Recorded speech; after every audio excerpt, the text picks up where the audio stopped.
I've always seen our garden as shared space, and I don't just mean for our friends and family, but for wildlife too.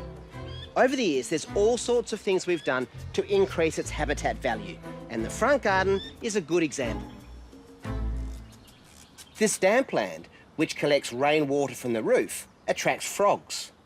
Limestone rubble-filled mesh structures house insects and spiders, and are a refuge for lizards.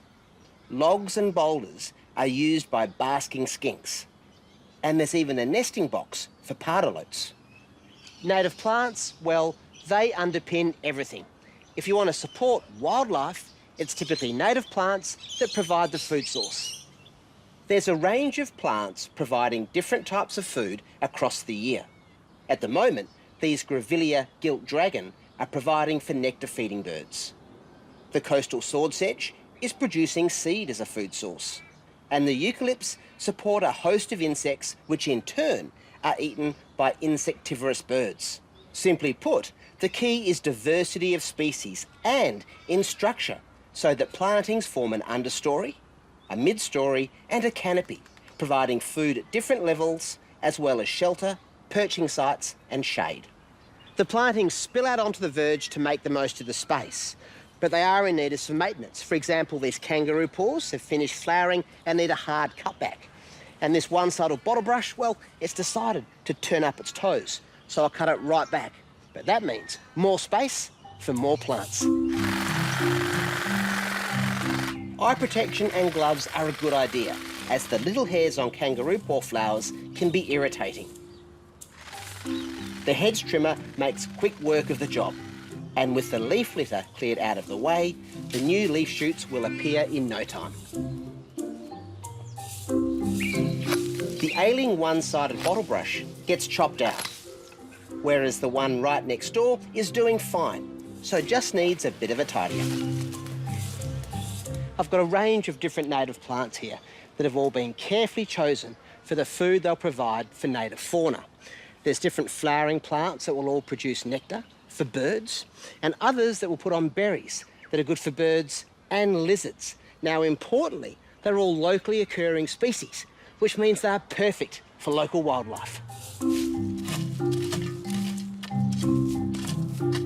I'm going to fill the space left by removing the one-sided bottle brush with some other bird-attracting plants. I'm scraping back the mulch to expose the site soil underneath, loosening it and adding some native-friendly fertiliser. First up, I'm planting the shrub form of Grevillea crythmifolia, which produces masses of white flowers in winter and spring. In front of this, I'm putting in Grevillea obtusifolia, a ground cover which has red flowers from autumn to spring. And in front, a clump of the yellow to red flowering Banksia nivea. That's the flowers done. Time for some berries. This is probably the toughest plant of the lot that I'm planting today. It's Dinella revoluta, or spreading flax lily, and it produces dark blue to slightly purple berries that birds like, but so do lizards. And these three plants here, over time, will produce a beautiful big clump. Dinellas tolerate a range of soil types, dry conditions, and will happily grow in full sun and part shade, like here. In a more exposed spot by the driveway, I'm planting Rhagodia baccata, which produces red berries that are also eaten by lizards and birds. This one is quick growing and sprawling, so will soon fill out this area. And finally, I'm giving them all a good watering in, even though there's some rain about, to make sure the soil settles around the root balls. With the planting done, it's time to really roll out the welcome mat.